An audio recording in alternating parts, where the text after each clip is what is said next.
तो हेलो साथियों, नमस्कार। मेरा नाम इश्तियाक। आज आपके सामने फिर एक नए टॉपिक के साथ आया हूँ। इस टॉपिक में हम लोग सर बात करेंगे हम लोग बजट के बारे से। जबकि 1 फरवरी के दिन 1 फरवरी 2025 में है ना, एक बजट आने वाला है, जिसको लेकर बहुत ज़्यादा चर्चे में है।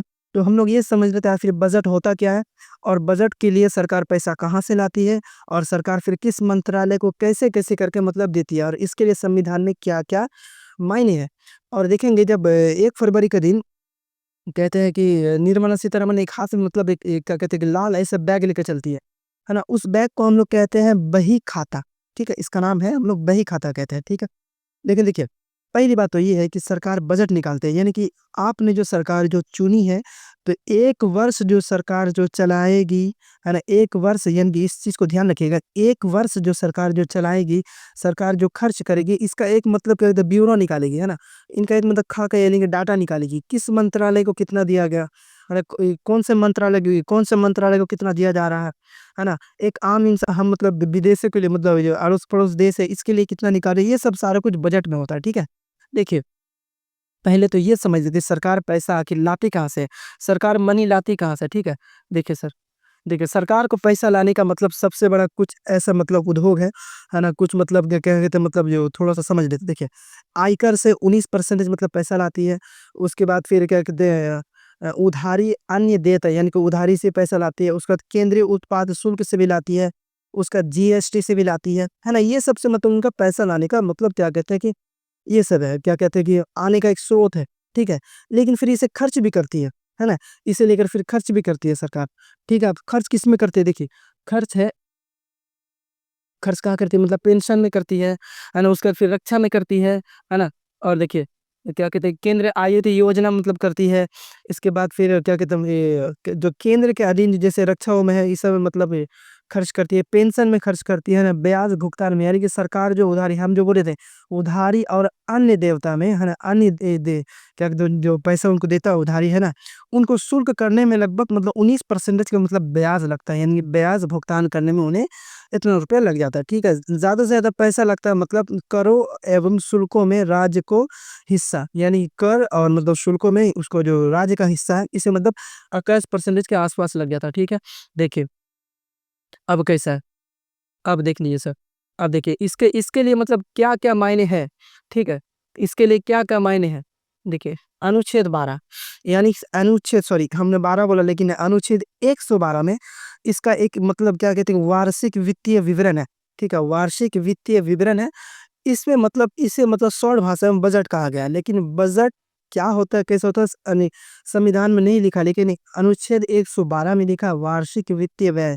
यानी कि आपने जो 1 साल के लिए मतलब आपने जो चुनी हुई सरकार आपने जो सरकार जो चुना है, यह 1 साल यानी कि 2025 से लेकर 2026 तक के लिए सरकार के पास क्या-क्या मतलब डाटा है, क्या-क्या मतलब उनके पास ये प्लान है ना? इस 1 वर्ष में क्या-क्या खर्च होगी सरकार की, पैसा कहाँ से आएगी, आय कहाँ से आएगा, व्यय कहाँ से होगा? यानी कि पैसा खर्च कहाँ करेगी और पैसा लाएगी कहाँ से? ये सब को मुद्दा देखते हुए सरकार 1 फरवरी का दिन बजट निकालती है, ठीक है? तो थोड़ा-सा अनुच्छेद 112 के अनुसार से थोड़ा समझ लेते हैं। अनुच्छेद 112 में भाषण दिया गया सिर्फ़ बजट का। ऐसा नहीं कि सरकार बजट बोले और मतलब बिल्कुल पैसा आ जाए। जी, बिल्कुल ये बिल्कुल गलत है। ऐसा नहीं, इसके लिए फिर और भी प्रावधान है, अनुच्छेद है मतलब 113 में है, 114 भी है, 115 भी है, 116 भी है, ठीक है? देखिए, बजट प्रस्तुत करने का अधिकार राष्ट्रपति को है। अब हम लोग ये सोचते हैं कि देखिए जो बजट जो मतलब जो सरकार जो पेश करती है, ये तो कौन करती है? वित्त मंत्री यानी कि फाइनेंस मिनिस्टर यानी कि जो अभी फिलहाल में है निर्मला सीतारमण, है ना? निर्मला सीतारमण, ठीक है? देखिए, हमने क्या बोला कि जो बजट जो प्रस्तुत करने का अधिकार है राष्ट्रपति को है। मतलब ये हुआ कि राष्ट्रपति को जो है राष्ट्रपति किसी को भी बोल सकती है। रेल मंत्री को बोल सकती है ना? उसके बाद ऊर्जा मंत्री को बोल सकती है ना? कोई भी मंत्री को बोल सकती है। लेकिन सामान्यतः ज़्यादातर फाइनेंस मिनिस्टर इसीलिए बनाया गया है कि ज़्यादा से ज़्यादा क्या कहते हैं कि बजट यही पेश करे, है ना? फाइनेंस के मिनिस्टर में रक्षा मंत्री को कितना ज़्यादा सॉरी रक्षा में कितना खर्च करना है ना? किसी राज्य को कितना देना है ना? किसको कितना देना है, ये मतलब फाइनेंस मिनिस्टर एक अलग से बनाया गया है। कहा जाता है कि एक बार जब क्या कहते हैं अरुण जेटली जब क्या कहते हैं कि फाइनेंस मिनिस्टर थे, तो एक बार बीमार चल रहे थे। तो राष्ट्रपति ने कहा कि एक काम कीजिए पीयूष गोयल यानी कि जो क्या कहते हैं रेल मंत्री है पीयूष गोयल, इन्हें मतलब दिए ये मतलब बजट पेश करेंगे। इसका मतलब ये होता है कि राष्ट्रपति ऐसा नहीं कि मतलब वित्त मंत्री को बोलिए, जी नहीं, ये जिसे चाहे उसे ही बोल सकता है। बोल सकता है या फिर बोल सकती है, ठीक है। अभी जो फिलहाल द्रौपदी मुर्मू है हमारी राष्ट्रपति, ठीक है, भारत देश की, ये किसी को भी बोल सकती है। हो सकता है 1 फरवरी के दिन कोई और मतलब कोई और मिनिस्टर को बोल दे, है ना? ये सब सारी बातें हैं। देखिए देखिए, बजट में 1 वर्ष के राजस्व यानी कि बजट में 1 वर्ष यानी आय और प्राप्तियाँ है ना तथा व्यय खर्च की चर्चा होती है। मतलब 1 वर्ष में कितना आएगा और 1 वर्ष में कितना खर्चा होगे, इसकी मतलब क्या कहते हैं कि चर्चा होती है। ठीक है, अब इसे आम बजट या संघीय बजट भी कहते हैं, इस चीज़ का ध्यान रखेंगे। इसे आम बजट या फिर संघीय बजट भी कहते हैं। देखिए, आम बजट होता है एक, एक होता है अंतरिम बजट। अब देखिए, एक अंतरिम बजट में फिर मतलब एक होता है लेखानुदान। लेखानुदान में 116 अनुच्छेद 116 में इसका ज़िक्र किया गया है। देखिए, आम बजट क्या होता है? आम बजट का अर्थ ये होता है कि आप जब 1 वर्ष के लिए बजट निकाल रहे हैं, आप जब याद रखें जब आप 1 वर्ष के लिए बजट निकाल रहे हैं तो इसे क्या कहेंगे हम लोग? आम बजट कहेंगे। इस चीज़ को एकदम माइंड में बैठा लीजिए। जब 1 वर्ष के लिए बजट निकाल रहे हैं तो उसे हम लोग आम बजट कहते हैं। और जब चुनाव का टाइम पे 2024 में देखिएगा फरवरी में जो बजट निकाला था, फिर उसे जून या जून के आस-पास में फिर मतलब बजट निकाला। ऐसा क्यों? जून में जब मैं सॉरी फरवरी में जब मतलब 2024 में इलेक्शन होने वाले थे लोकसभा के, by the way by chance अगर मान लीजिए सरकार ये हार जाती, ये सरकार मतलब कोई और सरकार बन जाती, तो फिर ये सरकार मान लीजिए इन अलायंस में आ जाती तो वह ये बोलती, तो हम क्यों माने मतलब जो बीजेपी की जो रखी हुई बजट है इसीलिए ये होता है क्या? इसीलिए उन्होंने फरवरी से लेकर मई तक के सिर्फ़ खर्चा को बताया। कि ये सिर्फ़ फरवरी से लेकर चुनाव तक इतने रुपए खर्च होंगे, इसे सिर्फ़ खर्च का मतलब कहा गया है, ठीक है? लेकिन अब आगे समझते हैं। देखिए, इसे मतलब जब कोई सरकार मतलब जैसे जब बीच में लोकसभा चुनाव नहीं हो और जब 1 साल के लिए सरकार जब बजट प्रस्तुत करे, इसे कहते हैं हम लोग आम बजट। इस चीज़ को ध्यान रखिएगा, माइंड में रखिएगा, ठीक है? यह वित्त मंत्री का केवल भाषण मात्रा माना हो जो मतलब मात्रा होता है और मतलब क्या कहते हैं इससे धन नहीं निकलता है। मतलब क्या हुआ? इसमें जो है ना सिर्फ़ वित्त मंत्री का भाषण होता है। मतलब अनुच्छेद 12 में सिर्फ़ भाषण ही भाषण होता है। ये मंत्रालय को इतना दिया जाएगा, है ना? इस मंत्री को मतलब इस मंत्रालय को इतना दिया दिया जाएगा, ऊर्जा मंत्रालय को उतना दिया जाएगा, है ना? क्या कहते हैं कि मतलब इस राज्य को इतना दिया जाएगा, है ना? कि मतलब कहीं बड़ा से बड़ा सड़क बनना है, इस मंत्रालय को मतलब सड़क मंत्रालय को इतना मंत्रालय मतलब पैसा दिया जाएगा। ये सिर्फ़ भाषण है, ठीक है? अब आगे समझते हैं, ये अनुच्छेद 12 की बात होगी, अब अनुच्छेद 13 की बात करते हैं। अनुच्छेद 13 में बजट को लेकर क्या कहा गया है, ठीक है? देखिए, अब आगे समझते हैं। अनुच्छेद 13 में, अनुच्छेद 12 में क्या होता है सिर्फ भाषण हो गया था। अब अनुच्छेद 13 में क्या होता है? प्राक्कलन या फिर अनुदान की माँग। इस चीज़ को ध्यान रखेंगे। प्राक्कलन या फिर अनुदान की माँग यानी सभी मंत्रालय को अनुमति व्यय मतलब सभी मंत्रालय को ये कहा गया है कि आपके इस मंत्रालय को इतना मिलेगा, रेल मंत्रालय को इतना मिलेगा, ऊर्जा मंत्रालय को इतना मिलेगा, विद्युत मंत्रालय को इतना मिलेगा, बहुत सारा मंत्रालय जितना भी है, रक्षा मंत्रालय को इतना मिलेगा, ठीक है? अभी इसमें कैसा है, रक्षा मंत्रालय को इतना मिला मतलब सब कुछ इसमें प्राक्कलन यानी कि अनुदान की माँग लगाया जाएगा, किसको कितना देना चाहिए। ये मतलब प्राक्कलन लगाया जाएगा अनुच्छेद 13 के अनुसार से। अब अनुच्छेद 113 के अनुसार से सॉरी हम बार-बार 13 बोले माफ़ कीजिएगा। अब अनुच्छेद 114 के अनुसार से कैसा है देखिए, विनियोग विधेयक इस चीज़ को ध्यान रखें, विनियोग विधेयक का मतलब क्या होगा ये अनुच्छेद 112 में क्या हुआ था?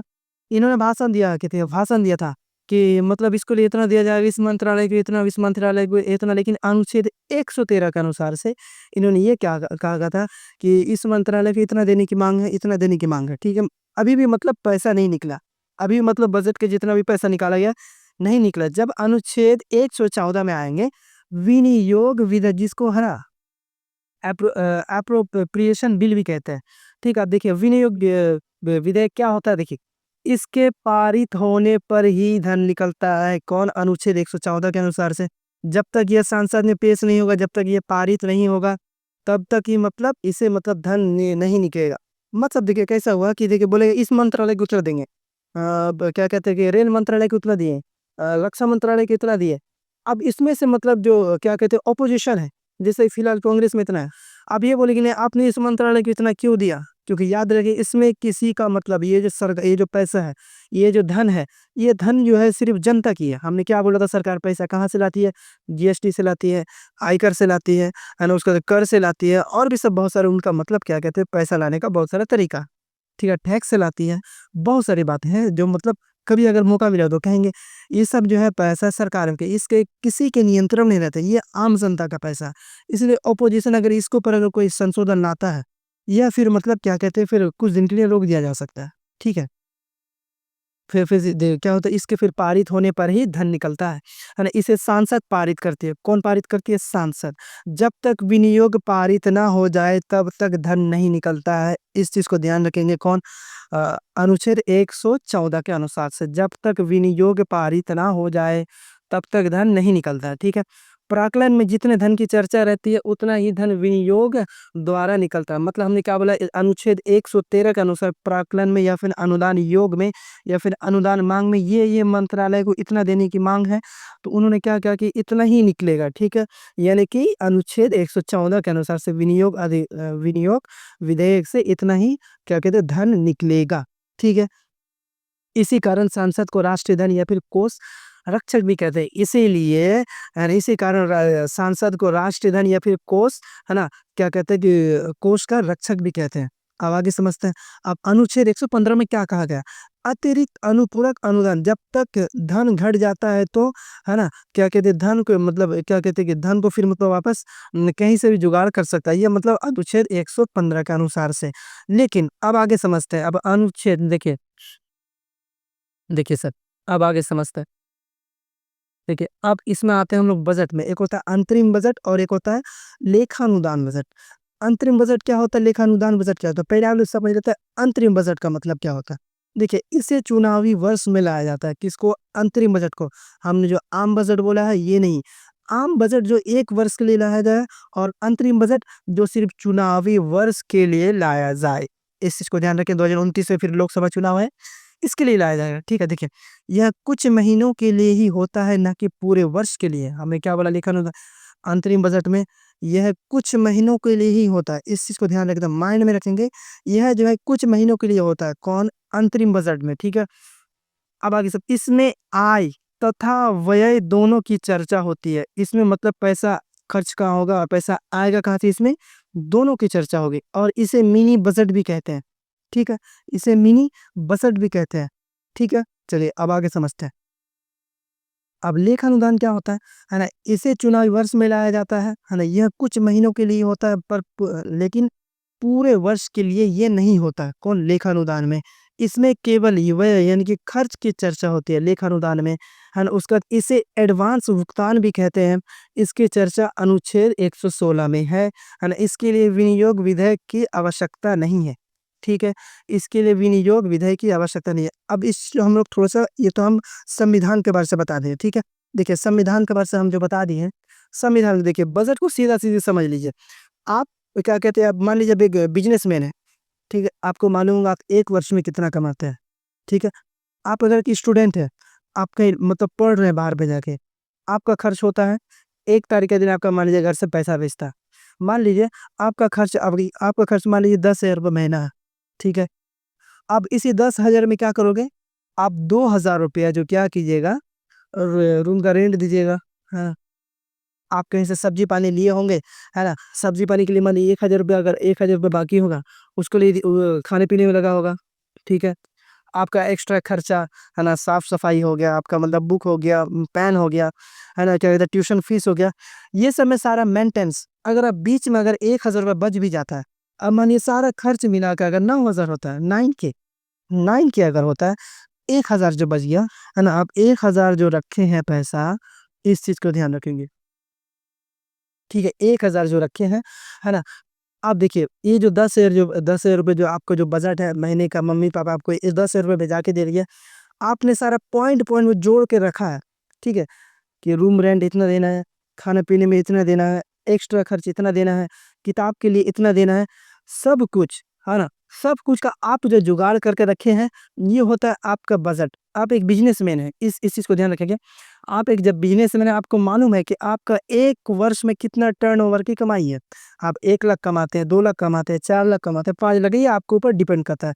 आप एक जॉब वाले हैं, आपका 20,000 रुपये महीना है, आपका 12 महीना में कितना होगा, आप क्या अलग से इनकम सोर्स करते हैं, ये भी आपको ऊपर मायने रखता है। आप ये जो आपको मान लीजिए आप महीने में, सॉरी, सालों में अगर 10 लाख 12 लाख कमाता है, आप इस चीज को कहाँ से कहाँ यूज कीजिएगा, आपका ये एक बजट होता है ना। आप ये साल में क्या-क्या खरीदेंगे ये एक बजट है। फिर ये साल फिर आपके पास पैसा आएगा कहाँ से, ये एक बजट का नियम है। ठीक है? तो उम्मीद करते हैं दोस्तों कि आपको बहुत ही अच्छी तरह से ये बजट समझ में आया होगा। अब हम इसके बाद वाला वीडियो में लाएँगे कि किस मंत्रालय को सरकार कौन से राज्य को कितना रुपया देती है ना? कौन से राज्य में आप लोग मतलब कितना रुपया खर्च होती है सरकार की, है ना?